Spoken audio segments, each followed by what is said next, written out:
বন্ধুরা, যে দেশটা সারা জীবন গালভরা বক্তৃতা দিয়ে বলতো আমরা ইসলামিক ভ্রাতৃত্বের নেতা, সৌদি, ইউএই, চীন আমাদের চিরকালের বন্ধু, আজ সেই তিন দেশই একসাথে তাদের ঘিরে ধরেছে।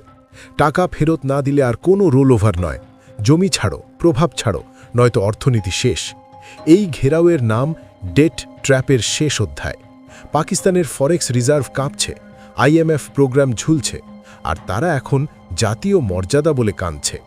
কিন্তু বন্ধুরা, এই গল্পটা শুধু পাকিস্তানের নয়, এটা ভারতের জয়ের গল্প। আমরা যখন আত্মনির্ভর হয়ে উঠছি, তারা তখন ভিক্ষার থালা নিয়ে দাঁড়িয়ে।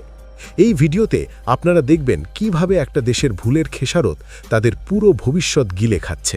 বন্ধুরা, চলুন আগে বুঝিনি পুরো ছবিটা। পাকিস্তানের অর্থনীতি কোনো দিনই স্বাবলম্বী ছিল না।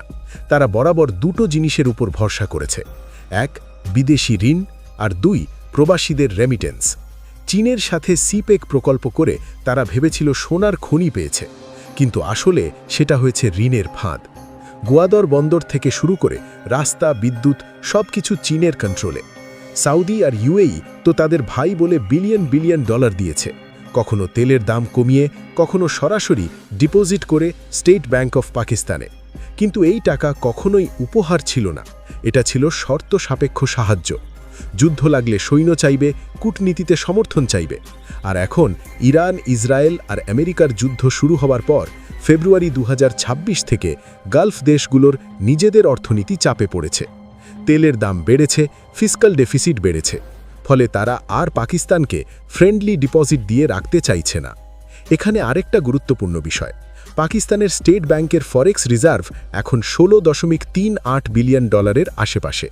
এর মধ্যে বড় অংশই আসে এই তিন দেশের স্বল্পমেয়াদী ডিপোজিট থেকে। আইএমএফের 7 বিলিয়ন ডলারের এক্সটেন্ডেড ফান্ড ফ্যাসিলিটি প্রোগ্রাম চলছে। সেই প্রোগ্রামের শর্ত খুব স্পষ্ট, পাকিস্তানকে 12 থেকে 12.5 বিলিয়ন ডলারের বাইরের ফান্ডিং অ্যাসুরেন্স রাখতে হবে। অর্থাৎ সৌদি, চীন আর ইউএইর ডিপোজিট না থাকলে আইএমএফ টাকা দেবে না। এখন ইউএই একাই 3.5 বিলিয়ন ডলার চেয়ে নিয়েছে। এপ্রিলের শেষের মধ্যে ফেরত দিতে হবে। শিডিউলও ঠিক হয়ে গেছে। 11 April 450 million, 17 April 2 billion, 23 April 1 billion. এক মাসে প্রায় 30% রিজার্ভ বেরিয়ে যাবে। তার উপর এপ্রিলে আরও 1.3 বিলিয়ন ইউরো বন্ড পেমেন্ট আছে। মোট 4.8 বিলিয়ন ডলার বেরিয়ে গেলে রিজার্ভ নেমে যাবে 11.6 বিলিয়নের নিচে। আইএমএফের শর্ত ভঙ্গ হয়ে যাবে। এখানে পাকিস্তানের নেতারা বলছে জাতীয় মর্যাদা, তারা বলছে আর্থিক ক্ষতি হলেও টাকা ফেরত দেব। কিন্তু বাস্তবটা কি? এই টাকা তো 2019 সালে আবুধাবি ফান্ড ফর ডেভেলপমেন্ট থেকে এসেছিল। 7 বছর ধরে রোল ওভার করে চলছিল। হঠাৎ কেন চাইছে? কারণ ইরান যুদ্ধে পাকিস্তান নিরপেক্ষ থেকেছে। সৌদি, ইউএই চেয়েছিল সামরিক সাহায্য, ট্রুপস চেয়েছিল। পাকিস্তান বলেছে আমরা ডিপ্লোম্যাসি করব। ফলে গালফ দেশগুলোর ধৈর্য শেষ। চীনও আগে 220 মিলিয়ন চেয়েছিল। এখন যদি সৌদি তাদের 5 থেকে 6.3 বিলিয়ন চায়, তাহলে পাকিস্তানের অর্থনীতি পুরোপুরি ধসে পড়বে। আপনারা যদি ভারত থেকে দেখছেন, তাহলে কমেন্টে জয় শ্রীরাম লিখুন, আর অন্য দেশের বন্ধুরা আপনার দেশের নাম লিখুন। এটা দেখে আমরা বুঝব আপনারা কতজন এই সত্যটা দেখছেন। এবার আসল খবরটা খোলাখুলি বলি। ইউএই স্পষ্ট করে বলেছে ইমিডিয়েট রিটার্ন। পাকিস্তানের সিনিয়র অফিসিয়াল নিজেই স্বীকার করেছে জাতীয় মর্যাদা আর্থিক সুবিধার চেয়ে বড়।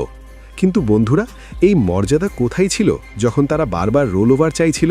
যখন তারা JF-17 ফাইটার জেট বিক্রি করে আইএমএফের দরকার নেই বলে হেডলাইন বানাচ্ছিল? আজ সেই একই দেশ কাঁদছে। আর এই চাপটা শুধু ইউএই এর নয়, সৌদিরও চাপ বাড়ছে। 3 দিক থেকে ঘেরাও, টাকা দাও নয়তো আমাদের প্রভাব ছাড়ো। জমি ছাড়ো মানে এখানে শুধু ভূমি নয়, কৌশলগত প্রভাব, বন্দরের নিয়ন্ত্রণ, সামরিক সহযোগিতা, সব কিছু। পাকিস্তানের নেতারা এখন বুঝতে পারছে ভিক্ষার থালা চিরকাল ভরে থাকে না। এই পরিস্থিতিতে ভারত কি করছে? আমরা চুপচাপ দেখছি না। আমাদের ফরেক্স রিজার্ভ 650 বিলিয়ন ডলারের ওপরে। আমরা কোনো দেশের কাছে হাত পাচ্ছি না। আত্মনির্ভর ভারতের পথে আমরা এগিয়ে চলেছি। আমাদের প্রধানমন্ত্রীর নেতৃত্বে যেভাবে অর্থনীতিকে শক্তিশালী করেছি, সেটা পাকিস্তানের স্বপ্নেও আসে না। তারা যখন ঋণের জালে জড়িয়ে মরছে, আমরা তখন বিশ্বের 5ম বৃহত্তম অর্থনীতি হয়ে উঠেছি।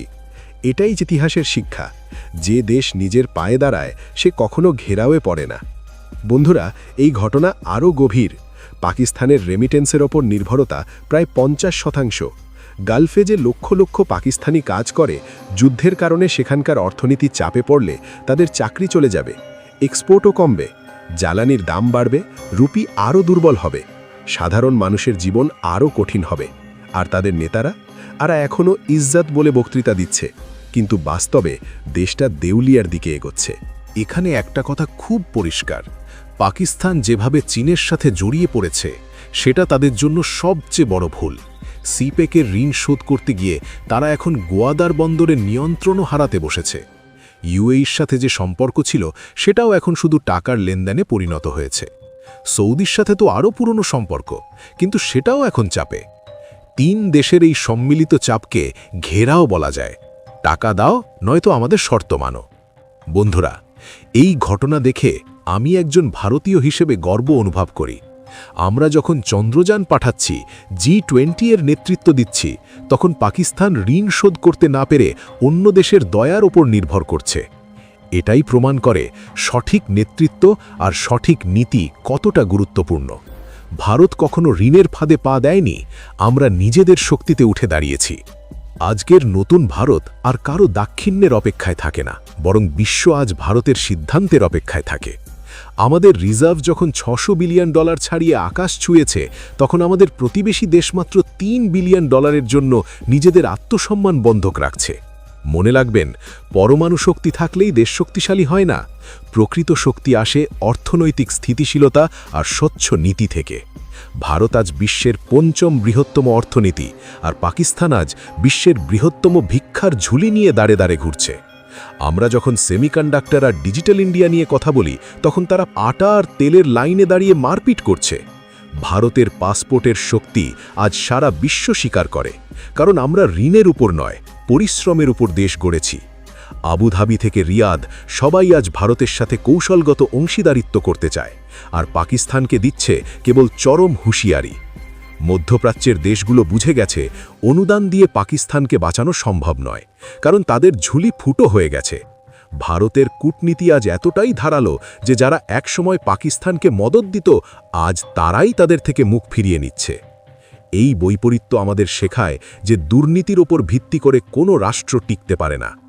আমরা ভারতীয়রা আজ গর্ব করে বলতে পারি, আমাদের করের টাকা দিয়ে আমরা পরিকাঠামো গড়ছি, আর তারা সেই টাকা দিয়ে ঋণের সুদ গুনছে।